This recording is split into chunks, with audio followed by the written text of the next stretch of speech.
आप देख रहे हैं GK24/7 न्यूज में हूं आप सभी के साथ राजेश कुमार। वक्त हमारे खास कार्यक्रम डिफेंस स्पेशल का, जहां पर हम आपके लिए दुनिया भर से तमाम बड़ी खबरें लेकर आते हैं। एक्सपर्ट हमारे साथ जुड़ते हैं, हमसे खबर के हर एंगल को समझने समझाने की कोशिश करते हैं। तो कार्यक्रम की शुरुआत बड़ी खबर के साथ।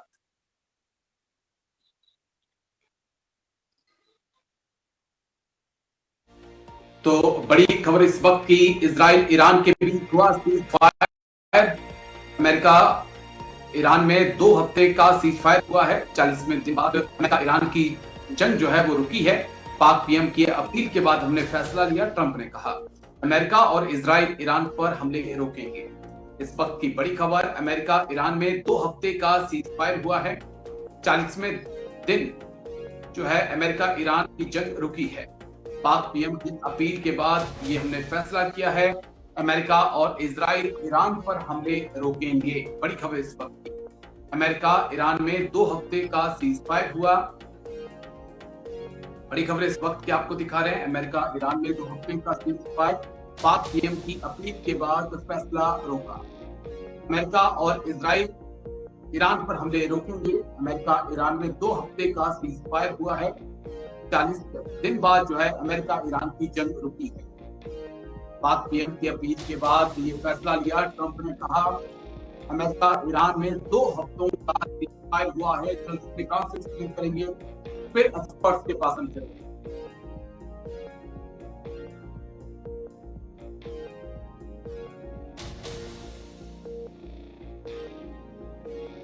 अमेरिका ईरान में 2 हफ्ते का सीजफायर हुआ। अमेरिका ईरान समझौता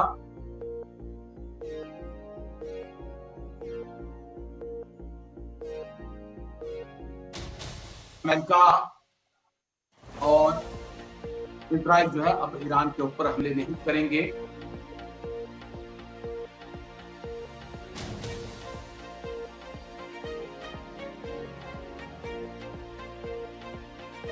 ईरान में 40 दिन बाद जो है समझौता हुआ है और हमले क्या पूरी तरह से बंद अमेरिका और इजराइल के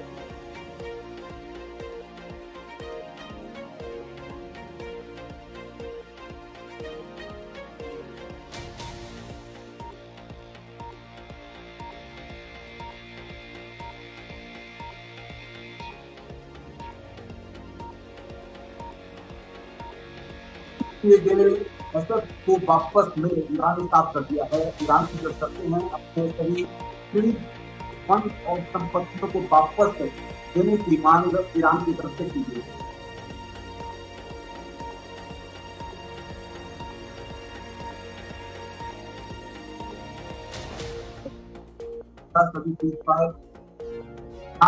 मिडिल ईस्ट में मौजूद अमेरिकी सैन्य ठिकानों से सेना हटाने की भी मांग की।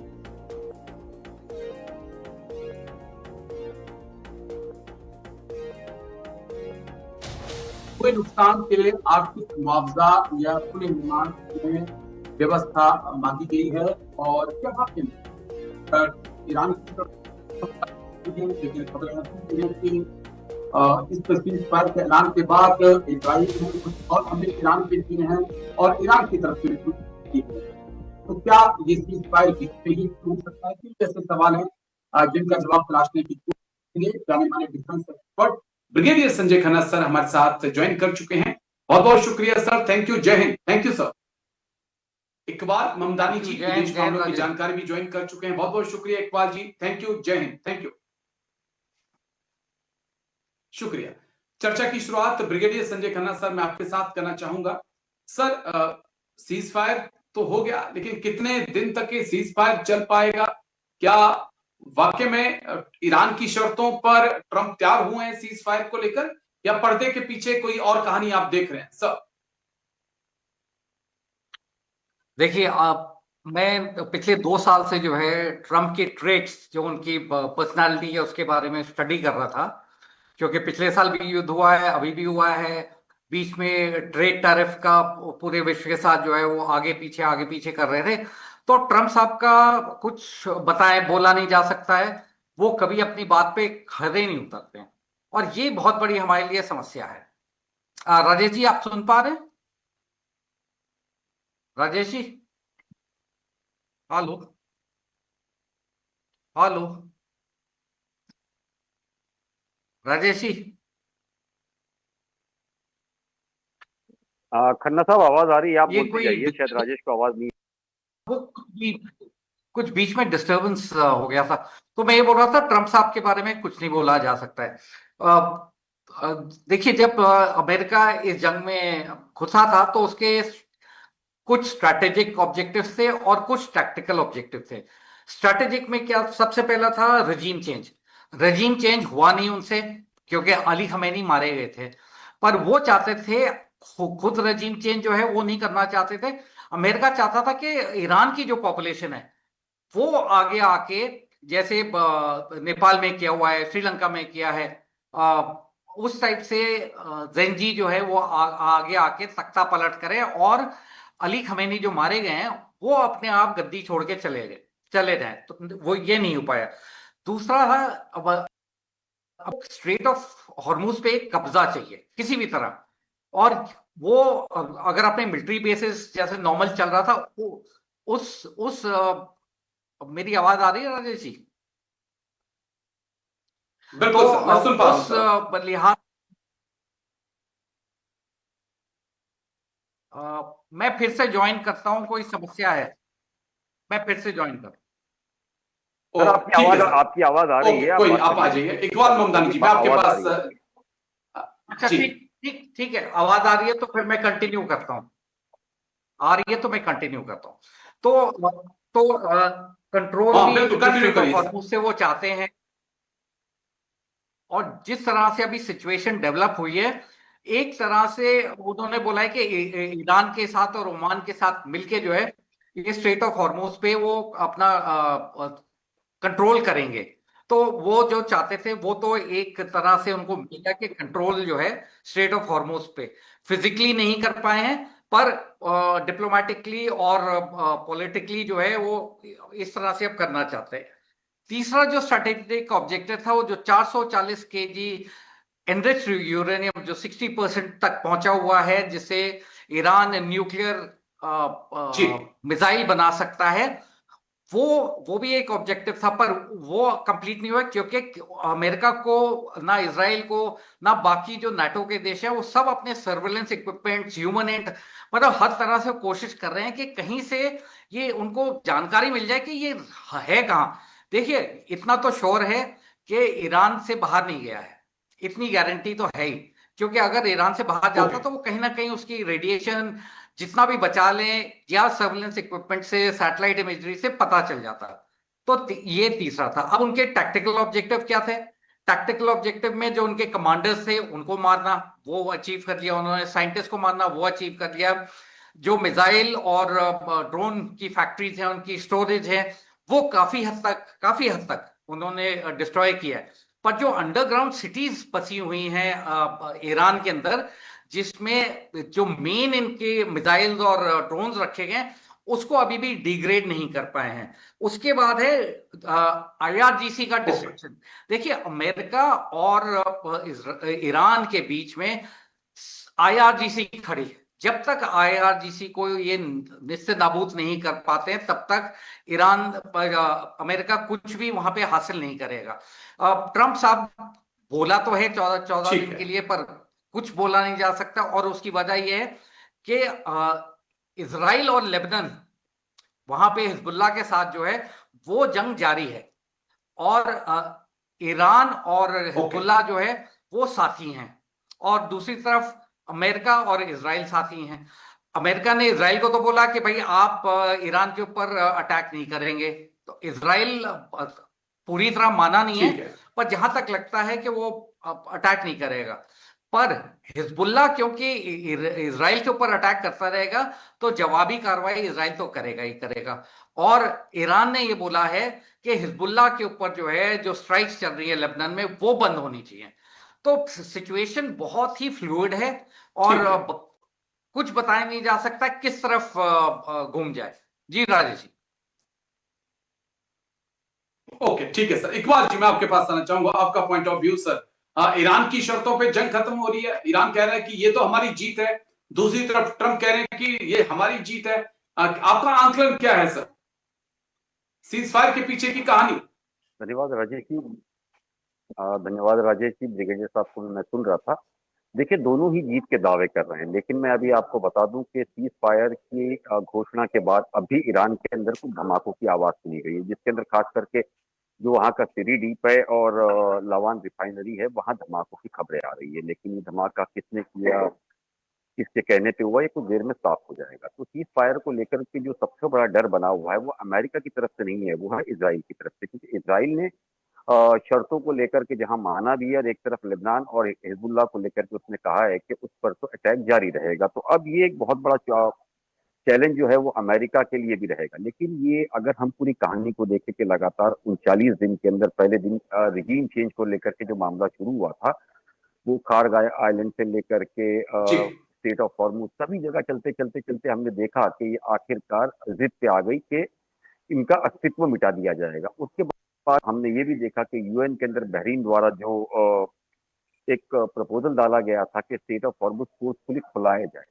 उसको लेकर के लगातार वहाँ जी उसको बाद में चेंज कराया गया। एक नया ड्राफ्ट आया, ड्राफ्ट आने के बाद में फिर इसे पेश किया गया, जिसे फ्रांस ने एक तरीके से पहले इनकार कर दिया था, लेकिन आखिर में हमने देखा कि रशिया और चाइना ने ओके वीटो कर दिया था। रशिया और चाइना का वीटो करने का साफ तौर मतलब ये था कि रशिया और चाइना जो है वो पीछे से अब खुल करके आ चुके हैं।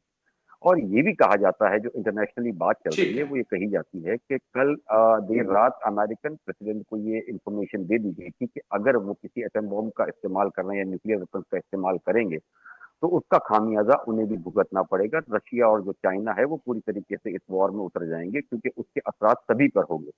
तो ये जो मुसीबत है वो अमेरिका के लिए भी बहुत ज्यादा बन ओके जाती है। और खुद डोनाल्ड ट्रंप भी जानते हैं इस पूरे मामले के अंदर कि उनके लिए मिड टर्म इलेक्शन है। वो शुरुआत में उनसे ये कहा गया था कि बस 2-4 दिन की बात है, रिजीम चेंज होगा, लोग सड़कों पे आएंगे और ईरान जो है वो हमारे कब्जे में आ जाएगा। लेकिन ऐसा नहीं हुआ।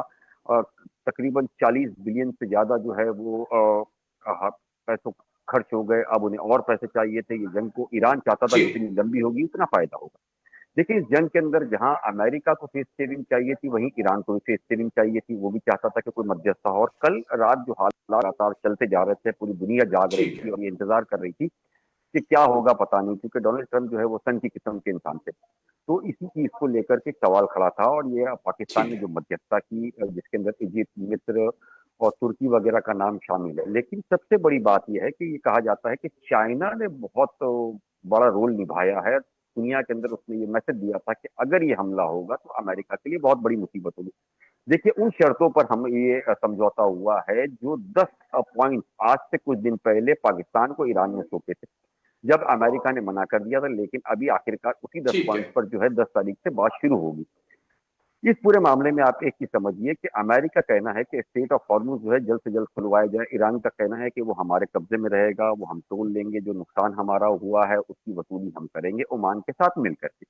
दूसरी ठीक बड़ी है बात कि जो यूरेनियम की बात की थी अभी हमारे खन्ना साहब ने भी, वो यूरेनियम को लेकर के भी अब स्पष्ट कोई चीजें नहीं है कि वो कहाँ है, आगे उसका इस्तेमाल कैसे होगा।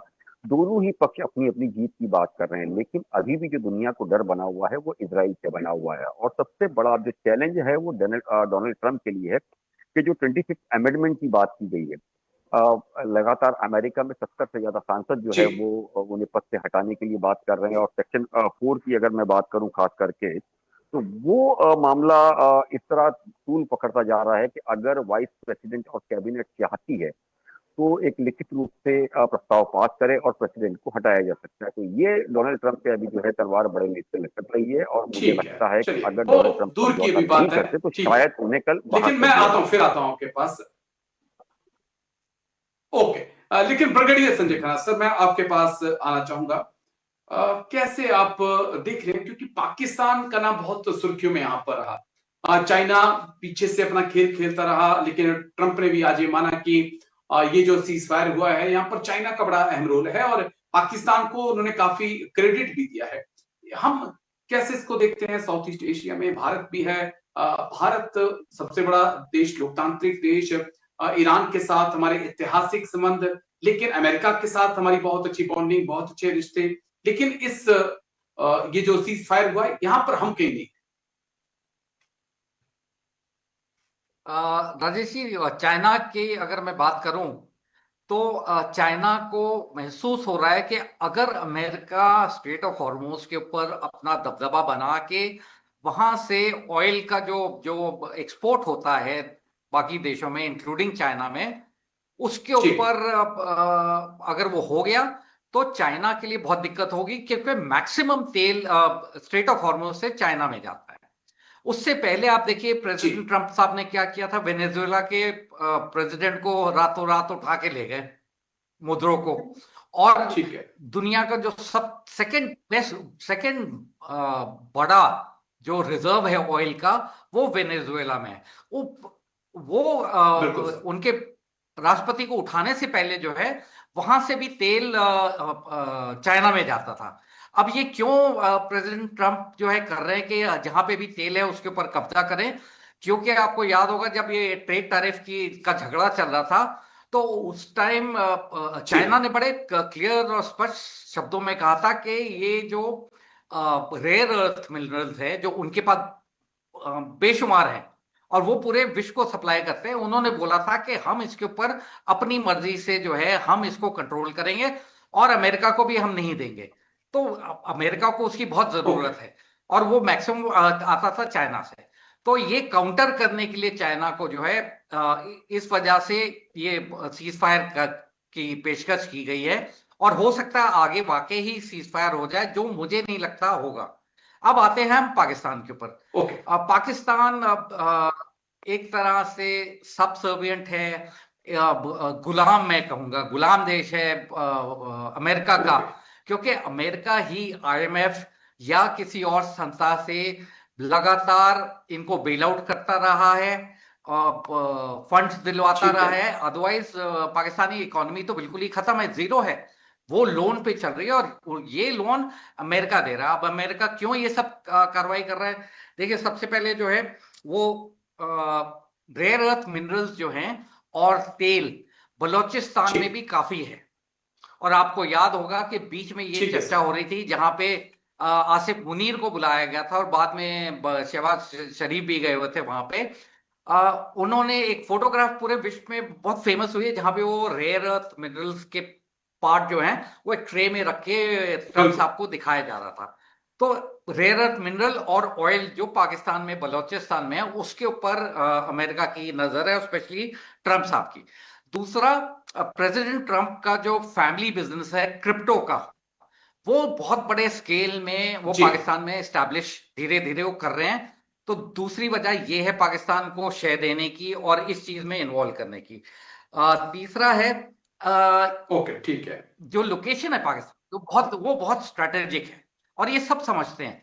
देखिए, वहां से अब ओके। अमेरिका की रीच ईरान में पास हो जाती है, चाइना चाइना में हो जाता है, रशिया में हो जाता है, और वो पाकिस्तान को इंडिया के अगेंस्ट एज अ काउंटर उनको लगता है कि ये एक काउंटर रहेगा इंडिया के लिए। और कभी भी चाहे छोटी जंग हो बड़ी जंग हो, ठीक है। इकोनॉमिक लॉस होता है। ऑपरेशन सिंदूर भी हुआ था, तो उस जंग में हमारे भी पैसे खर्च हुए हैं, चाहे वो बहुत छोटा था पर खर्च हुआ है। बिल्कुल सर। और जब भी थोड़े दिन ज्यादा चल जाता है तो एक देश की अर्थव्यवस्था हिलती है, क्योंकि उनकी इकोनॉमी पे फर्क पड़ता है। और हमारी फास्टेस्ट ग्रोइंग इकोनॉमी है, जो कि ओके। ट्रंप को ना चाइना को, इन दोनों देशों को बिल्कुल भी मंजूर नहीं है। तो इसीलिए चाइना भी पाकिस्तान को प्रॉप अप उठाने में लगा हुआ है, और साथ ही साथ ट्रंप। और कोई वजह नहीं है पाकिस्तान को अमेरिका में बुला के जो है उनके जो मुल्ला मुनीर हैं प्लस उनके जो प्राइम मिनिस्टर हैं, तो ओके। ये एक गेम प्ले चल रहा है पाकिस्तान को। जी। ठीक है। मैं इकबाल मुमतान जी आपके पास आऊंगा, एक पॉइंट और थोड़ा समझाइए। हमारे तो विदेश मंत्री साफ कर चुके हैं कि दलाली भारत नहीं करता है। दलाली पाकिस्तान यहाँ पे कर रहा है, इधर से फाइल पकड़ी उधर पहुंचा दी, उधर से फाइल पकड़ी इधर पहुंचा दी। लेकिन खबरें हैं कि शायद जेडी वेंस भी हो सकता है कि अगले हफ्ते तक पाकिस्तान पहुंचे और इस बातचीत को और आगे लेवल तक लेकर जाए। कैसे हम इस यहाँ पर पाकिस्तान के रोल को देख रहे हैं और इसका क्या बेनिफिट पाकिस्तान को होगा, अमेरिका के लिहाज से भी और ईरान के साथ रिश्तों के लिहाज से सब? देखिए राजेश जी, मैं थोड़ा सा लगता है कि हम फॉरेन पॉलिसी में, डिप्लोमेसी में थोड़ा चूक गए। मैं उसे इस तरह देखता हूँ। देखिए, इसमें कोई शक नहीं है कि ओके।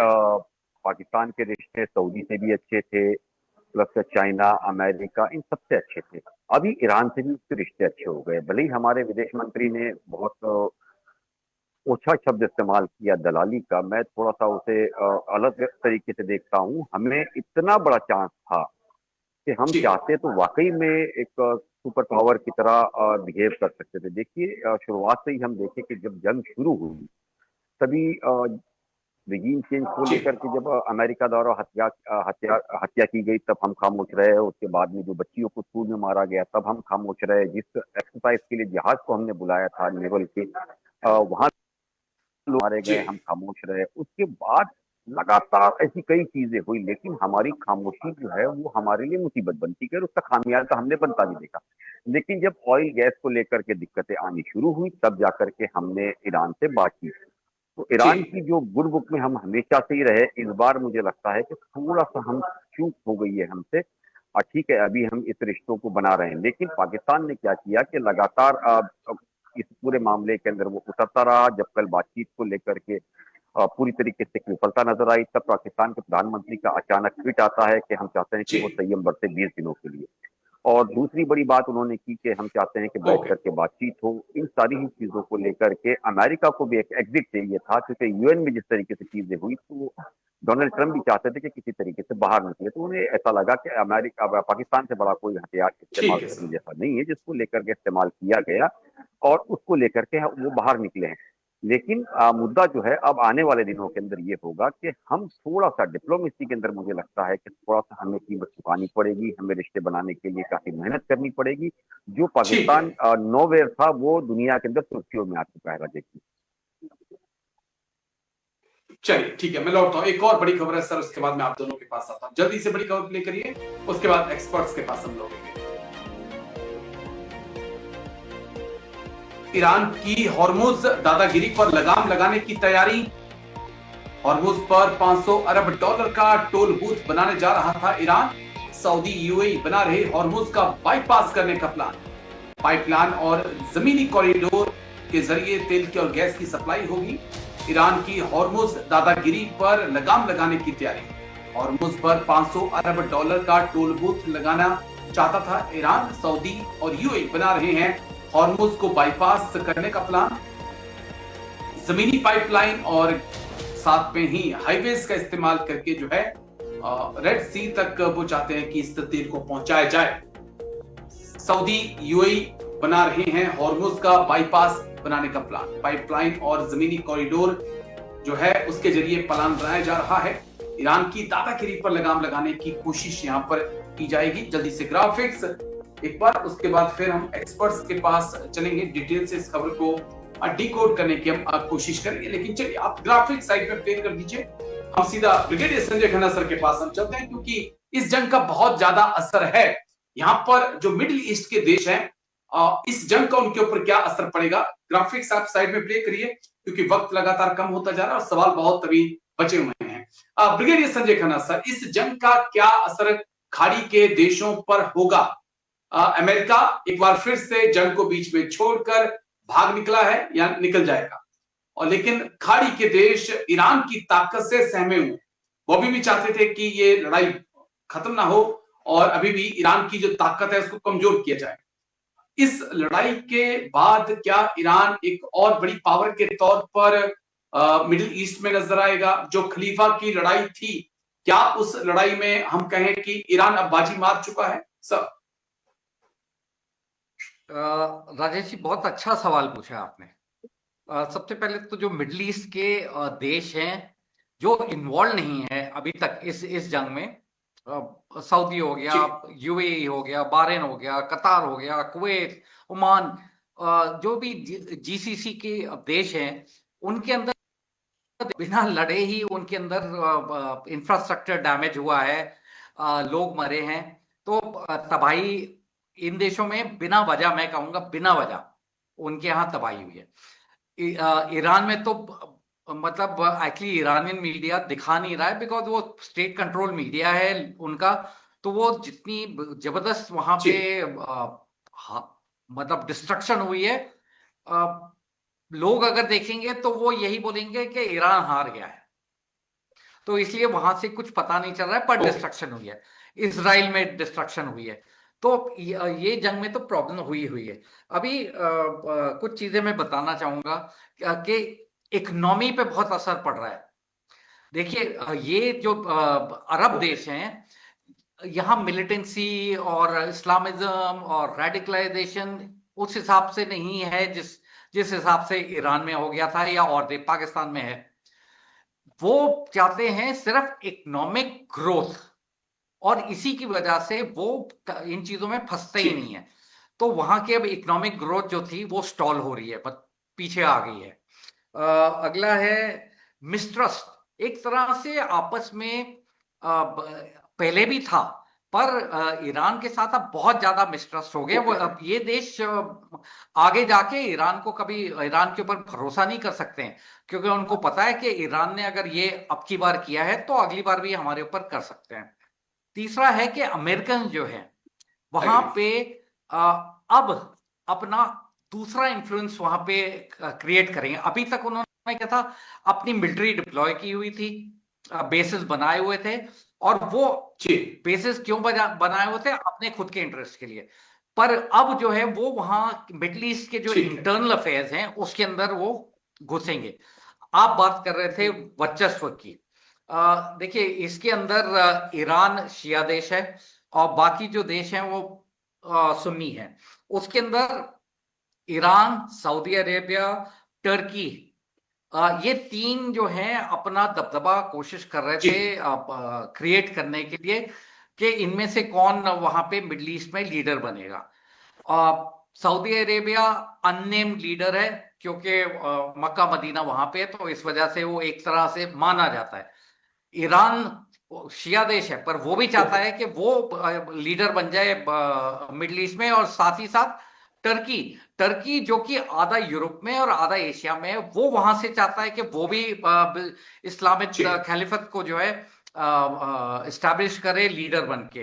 पाकिस्तान का कोई रेलेवेंस नहीं था। पाकिस्तान का थोड़ा रेलेवेंस हुआ पिछले साल 12 दिन की युद्ध हुई है, जब उन्होंने बोला था कि हम एक इस्लामिक देश हैं, हमारे पास न्यूक्लियर बॉम्ब है, और हम ईरान अगर चाहेगा तो हम उनकी मदद करने के लिए ओके। तैयार हैं। तो वहां से, क्योंकि पाकिस्तान को बिल्कुल ही ठीक है। साइडलाइन कर दिया गया था। ये जो अभी कार्रवाई हुई है, इससे पाकिस्तान को अमेरिका प्रॉप अप कर रहा है कि हमारे बहुत क्लोज है, और आगे चल के जो मुझे लग रहा है वो कोशिश करेगा कि ये जो लीडरशिप की लड़ाई चल रही है उसके अंदर अमेरिका पाकिस्तान की मदद करे, क्योंकि वही एक इस्लामिक देश है जिसके पास न्यूक्लियर वेपन सिस्टम है। अब आते हैं इसराइल के ऊपर। इसराइल आफ्टर ठीक है ईरान सर। सबसे पावरफुल मिलिट्री देश है वहां पे, और इसराइल का भी दबदबा जी। अमेरिका चाहता है मिडिल ईस्ट पे हो और अनडिस्प्यूटेड हो। इसीलिए ईरान को टोटल डिस्ट्रॉय करने में लगे हुए हैं कि वहां एक देश हो जिसकी मिलिट्री सबसे तगड़ी है, वो है इसराइल। क्योंकि अमेरिका हजारों मील दूर बैठा हुआ है, उसका डायरेक्ट इन्फ्लुएंस मिडिल ईस्ट पे नहीं है। तो वो डायरेक्ट इन्फ्लुएंस जो है वो चाहता है इसराइल के okay sir. Through middle east के ऊपर। क्योंकि देखिए, अरब देश जो हैं, वो मैं अगर हकीकत में बोलूं तो आज की डेट में उनको इसराइल से खतरा नहीं है, क्योंकि इसराइल अमेरिका का भी ओके। दोस्त है और अरब देश भी। तो इस वजह से उनको खतरा, वो भी उनको ठीक खतरा है, अगर वो महसूस करते तो वो लेकिन भी बड़ा खतरा ईरान है। तेहरान से खतरा महसूस कर रहे हैं। तो ये ईरान से। बहुत कॉम्प्लिकेटेड ओके। सिचुएशन हो गई है। ठीक है और सर, फिर अगर स्ट्रेट ऑफ हॉर्मुज पे अमेरिका अपना दबदबा बना लेता है, इसराइल को अनडिस्प्यूटेड जो है एक तरह से लीडर वहां पे बना देता है कि भाई आप इन्फ्लुएंस करिए और मैं बताऊंगा क्या इन्फ्लुएंस करना है। जी राजेश। ठीक है सर, ठीक है। मैं अब आपके पास आना चाहूंगा इकबाल ममदानी जी। सर ने तो बहुत अच्छे से डिस्क्राइब की सिचुएशन से, लेकिन जिस प्रकार से हालात बने और जिस प्रकार से ईरान ने मिडिल ईस्ट के इंफ्रास्ट्रक्चर को, सऊदी को, यूएई को, कतर को, बहरीन को टारगेट किया, क्या इस जंग के खत्म होने के बाद एक नर्वसनेस इन देशों के अंदर आएगी और ईरान को ये और यानी कि दुश्मन के तौर पर और ज्यादा देखेंगे? कैसे आप इस नजरिए को देख रहे हैं? मिडिल ईस्ट के नजरिए से ईरान को हम कैसे देख सकते हैं? देखिए, इसमें कोई शक नहीं राजेश कि ये तकरीबन 40 दिन आज मान लीजिए, तो इस जंग के बाद न चाहते हुए ईरान का कद जी। मिडिल ईस्ट में बढ़ गया है। और वहीं जो अरब कंट्रीज है उसको एक धक्का जरूर लगा इन सारी चीजों में। जैसे ब्रिगेडियर साहब ने बताया कि उनके अंदर एक आपसी जंग चलती है कि सुपीरियर पावर के अंदर कौन रहेगा, तो वहां पर अब ईरान का कब्जा न चाहते हुए बढ़ गया है। लेकिन हाँ, इन चीजों के अंदर जो अमेरिका है मुझे लगता है उसे आज नहीं तो कुछ सालों में मिडल ईस्ट जो है छोड़ना पड़ेगा। और रही इसराइल की बात, तो इसराइल की पोजीशन ये है कि अमेरिका अगर यहाँ से हट जाता है तो इसराइल की पोजीशन क्या है, कितनी उसकी ताकत है, 2025 में 12 दिनों की जंग में सबने देखी है। दूसरी बड़ी बात है कि इसराइल ठीक से उन अरबों को खतरा नहीं है जो उनकी जी हुजूरी या गुलामी कर रही है। जिन लोगों ने उनके खिलाफ आवाज उठाई उन सबको खतरा है। अमेरिका हो या इसराइल हो, ये नहीं चाहता कि ओके अरब जो है उनके सामने आगे बात करे। उसकी वजह ये जो है उनको किसी भी तरीके से जो ग्रेटर इसराइल का सपना है वो पूरा करना है। देखिए, उनका जो एजेंडा है उसके अंदर जो दो लाइनें हैं वो साफ दर्शाती है कि उनकी हद कितनी है। दरियाए नील से लेकर के दरियाए फराक तक जो है वो जी उन्हें कब्जा करना है, और उसी का सपना लेकर के लगातार उनके रबी हो या कोई भी इजरायली प्राइम मिनिस्टर हो, वो उसी ब्लूप्रिंट पर काम करते हैं। दुनिया इसे न चाहते हुए भी अब समझने लग गई है ठीक है कि ये रिलीजियस जंग ना होते हुए भी ये रिलीजियस जंग है। तो आने वाले वक्त के अंदर हम और आप सारे ही लोग देखेंगे कि इजराइल जो है न चाहते हुए अरबों पर एक दबाव बनाने की कोशिश करेगा। जिस तरीके से इस बार भी जंग के अंदर लेबनान पे उन शर्त मानने को तैयार नहीं है, क्योंकि लेबनान के अंदर वो काफी हद तक अंदर आ चुका है और काफी इलाका वो ठीक है कब्जा कर चुका है। लेकिन ईरान उसके लिए इसलिए खतरा बनता जा रहा है क्योंकि शुरुआत से ही पिछले 45 सालों से उसने तैयारी जो है अमेरिका से जंग करने की शुरू की है, ना कि इसराइल से। तो अमेरिका को लेकर के उसने जब अपने प्लान बनाए हैं तो ओके इसराइल की अहमियत वैसे भी खत्म हो जाती है। तो आप इन सारी चीजों को आप बताइए। जैसे आपने अभी शुरुआत में कहा पाइपलाइन को लेकर के, तो मैं आपको बता दूं कि सऊदी और यूएई के बीच में जो ईस्ट वेस्ट पाइपलाइन है वो तकरीबन 1200 किलोमीटर की पाइपलाइन है। और ये प्रोजेक्ट आज से नहीं, 2012 से ही एक ठीक अंदाजा है लगाया जा रहा था कि अगर इस तरह के कभी हालात आते हैं तो उसके अंदर कैसे सप्लाई किया जाए। तो अगर ये मामले के अंदर पाइपलाइन पूरी हो जाती है तो ये समझ लीजिए कि 7 से 10 मिलियन बैरल जो है वो रोजाना ऑयल जो है वो पाइपलाइन के जरिए जा सकता है। लेकिन एक जो चुनौती उनको आएगी, भले ही स्टेट ऑफ हॉर्मुज से न जाकर के अगर वो रेड सी वाला रास्ता पकड़ते हैं, तो उस रेड सी वाले रास्ते के अंदर हुतीज जो है वो बहुत बड़ी मुसीबत उनके लिए बन सकती है। इतना आसान मुझे नहीं लगता है कि ठीक यूएई है के लिए या सऊदी कि के वो लिए होने वाला। पाइपलाइन बस एक डालना, क्योंकि आखिरी एक सवाल चुनौती भरा काम जिससे है। एक छोटा सा हुतीज के जवाब शक्ल चाहिए, में इकबाल ईरान की मोहम्मद प्रॉक्सी मौजूद है। इकबाल जी, बस एक आखिरी सवाल है सर, इकबाल जी। ठीक है, एक आखिरी सवाल जिसका छोटा सा जवाब चाहिए मेरे को कि कहां आपको लगता है कि अमेरिका मिडिल ईस्ट को छोड़ देगा? वो कौन सा वक्त हो सकता है जब अमेरिका मिडिल ईस्ट को बाय बाय कह दे? देखिए, अभी जो हालात चल रहे हैं, जी सारे जो अरबों आवाज की आ जो रही है? सुरक्षा कर रहे थे, सारे अरब कंट्रीज जो है। जी जी, आप बिल्कुल आ रही है राजेश। अभी जो अरब कंट्री है वो अब ये ओके समझ चुके हैं कि वो एसेट नहीं लायबिलिटी हो गया है उनके लिए अमेरिका। तो अब जो जंगे अब तक उनको अमेरिका को लाया इसीलिए जा रहा था कि वो उनकी सुरक्षा करे, लेकिन इस बार जो हमले हुए वो अमेरिका के लिए हुए। और देखिए, जिस तरीके से पेट्रो डॉलर को लेकर के लगातार अभी जो ठीक है चाइना, रशिया, ईरान जिस तरीके से पेट्रो डॉलर को गिराने की कोशिश कर रहा है, युआन में डील हो रही है, तो पेट्रो डॉलर गिरेगा तो अमेरिका की अर्थव्यवस्था वैसे ही खराब होगी। अगर अर्थव्यवस्था खराब होती है तो अमेरिका तो के लिए इसी कारण जो मुसीबत है होगी। अमेरिका मुझे दूसरी लगता बड़ी है कि बात है कि अपनी वेनेजुला मौजूदगी हो को या अभी मिडल मिडिल ईस्ट हो। ईस्ट में और मजबूत करेगा। ठीक नहीं, है मुझे सर, मुझे जब तक चांसेस कम लग मिडिल रहे हैं ईस्ट में राजेश जी। उसकी पेट्रोल है, वजह है कि गैस है, अगर डीजल है, तब तक अमेरिका, मुझे नहीं लगता कि अमेरिका मिडिल ईस्ट को छोड़ देगा। लेकिन समय का अभाव है। शुक्रिया, बहुत बहुत शुक्रिया ब्रिगेडियर संजय खन्ना सर, बहुत बहुत शुक्रिया आपका। इकबाल ममदानी जी, आपका भी शुक्रिया मेरे साथ खास चर्चा में जुड़ने के लिए, तमाम पहलुओं पर इतनी बारीकी से बात रखने के लिए। डिफेंस स्पेशल में आज इतना ही, कल फिर होगी मुलाकात। दीजिए इजाजत, नमस्कार।